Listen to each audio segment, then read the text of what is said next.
அண்மை செய்தியை பார்க்கிறோம். தமிழ்நாட்டில் இதுவரை தேர்தல் நடத்தை விதிகள் அமலான பிறகு 42 கோடியே 65 லட்சம் ரூபாய் மதிப்பிலான பணம் மற்றும் பொருட்கள் பறிமுதல் செய்யப்பட்டிருப்பதாக தேர்தல் ஆணையம் தரப்பில் தெரிவிக்கப்பட்டிருக்கிறது. தலைமை தேர்தல் அதிகாரி இதனை உறுதிப்படுத்தியிருக்கிறார்.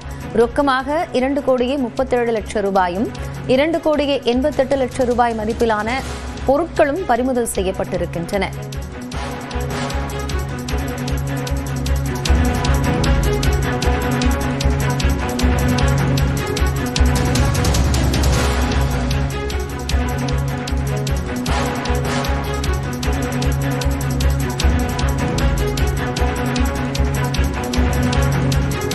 தமிழ்நாட்டில் தேர்தல் தேதி அறிவிக்கப்பட்ட பிறகாக தேர்தல் நடத்தை விதிகள் அமலுக்கு வந்தன. இதையடுத்து உடனடியாக பறக்கும் படை அதிகாரிகள் தீவிர கண்காணிப்பு பணிகளில் ஈடுபட்டு வரக்கூடிய நிலையில் இதுவரை தமிழ்நாட்டில் 42 கோடி 65 லட்சம் ரூபாய் பணம் மற்றும் பொருட்கள் பறிமுதல் செய்யப்பட்டிருப்பதாக தலைமை தேர்தல் அதிகாரி அர்ச்சனா பட்நாயக் தெரிவித்திருக்கிறார்.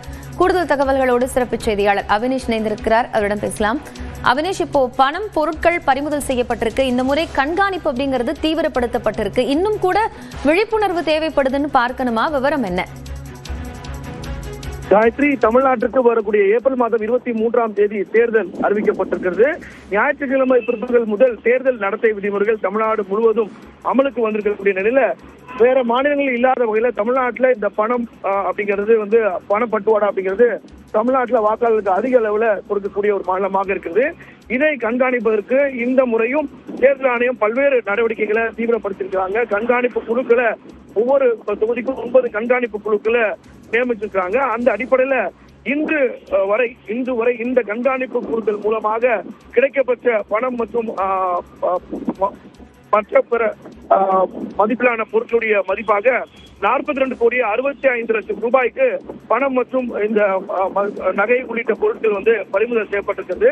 குறிப்பாக ரொக்கமாக இன்று வரை 2.37 கோடி ரூபாயாகவும் மதுபானமாக 18 லட்சம் ரூபாய் மதிப்பிலான மதுபானமும் அதே போல போதைப் பொருட்களாக 2.88 கோடி ரூபாய்க்கு மதிப்பிலான போதைப் பொருட்கள் பறிமுதல் செய்யப்பட்டிருக்கிறது. நன்றி அவினேஷ், கூடுதல் தகவல்களுக்காக.